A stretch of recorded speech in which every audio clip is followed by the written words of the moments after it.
Hey everybody, it's Colin Wilson with the Action Network, and here is your Moneyline Round Robin Parlay for Week 4 in college football. All right, let's enjoy this because last week we went 5 of 7, had a good cash week. We're still waiting for that elusive 7 of 7 where we all can just retire. So let's go ahead and start off with our boat anchor. That's a favorite that's at home that we like. We're going to start off with Troy, minus 175 against Western Kentucky. And this is just too much hate going against Troy. This is a number that should be a lot higher in the market. Western Kentucky is atrocious on defense. And although Troy has struggled, they're not really the same team they've been in previous seasons. They're still good enough on defense to stop this Western Kentucky attack. And Western Kentucky is atrocious on D. Let's do that as our boat anchor, Troy minus 175. Moving on.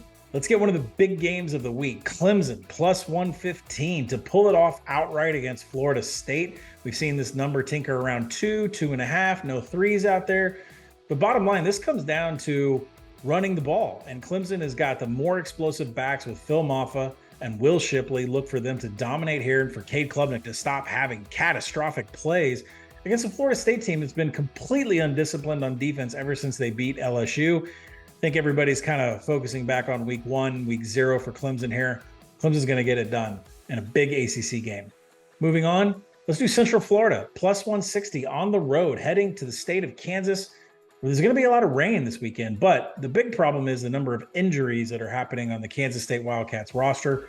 Will Howard is day-to-day. We don't know if he's going to play, and if he does play, how healthy is he going to be? There are other injuries on this Wildcats roster. We're going to take UCF, which I love them running around with John Reese Plumlee in the rain. That advantage completely falls on the Knights. Georgia Tech plus 160 against Wake. Georgia Tech has been a feisty team, almost covered against Ole Miss last week before Lane Kiffin had something to say about that. But Georgia Tech is in every ball game that they played in, and Wake, holy cow, the schedule, 125th in strength of schedule. They had to come back from behind to beat Old Dominion by 3 last week. There's a lot of things going wrong for this Wake Forest team. Their advanced stats are not good, and with the strength of schedule of 125, we're going to fade them here.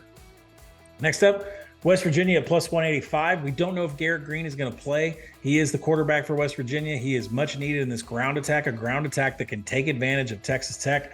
Texas Tech, maybe, not really. We're seeing some inefficient quarterback play from Tyler Shook. We don't know if Baron Morton's going to play. The defense has fallen off. Not really sure where Texas Tech is at, but West Virginia does have an identity, and that is running the ball, and they can take advantage at home in Morgantown and get it done. Next up, how about another high-profile game? Ole Miss plus 225 to beat Alabama. I'm going to do it. I mean, listen, Lane Kiffin has come so close to beating his former coach. But there's something wrong. Something's in the water down in Tuscaloosa right now. The quarterback situation, the fact that Tommy Rees, the offensive coordinator, has designed an offense that doesn't fit Jalen Milroe's profile. That's all got to change. But at the core of everything, Alabama's offensive line has not been very good, and they're not able to get a push, and they're not able to protect their quarterbacks. So look for Ole Miss to get this win, plus 225. And finally, we're going to wrap it up, get something dirty in here. How about Sam Houston plus 350? Eat them up, Cats. Yeah, we're going to go this route. And yes, they are offensively challenged. They've had a problem scoring points. They did cover against Air Force by, only kicking a field goal. But this is one of the best defenses in all of the G5 right now, especially going up against a Houston team that is so chaotic and depends on big explosive plays and passing downs. That's where Sam Houston really thrives. Plus, Houston's got a big overlook. The only thing I heard from Houston at media days is that they are now in a new conference rivalry with Texas Tech, considering Dana and all his ties back to the air raid and Mike Leach. Texas Tech is really important to them next week. Not Sam Houston this week. Let's get Sam Houston plus 350.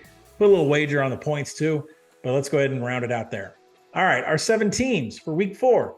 Troy minus 175, Clemson plus 115, Central Florida plus 160, Georgia Tech plus 160, West Virginia plus 185, Ole Miss plus 225, and Sam Houston, eat 'em up, Cats plus 350. Good luck on your week 4 Moneyline Round Robin Parlay.